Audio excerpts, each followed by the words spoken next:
بسم اللہ الرحمن الرحیم۔ السلام علیکم۔ عرب میں ایک دفعہ سخت قحط پڑا۔ حضرت عمر کا دور خلافت تھا۔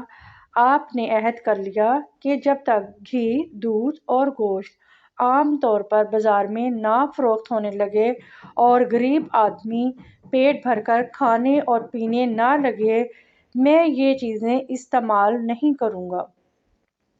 کچھ عرصے بعد بازار میں کچھ دودھ اور گھی آیا۔ ان کا خادم یہ چیزیں خرید کر لے آیا۔ انہوں نے یہ دیکھا تو پوچھا، یہ کہاں سے لائے ہو؟ خادم کہنے لگا کہ حضرت، اب آپ کا عہد پورا ہو گیا۔ حضرت عمر نے فرمایا کہ میرا عہد ابھی پورا نہیں ہوا۔ میں تو یہ چاہتا ہوں کہ رعایا کو سب چیزیں آسانی سے اور ان کی ضرورت کے مطابق کھانے پینے کو ملے۔ اس کے بعد میں اسے استعمال کروں گا۔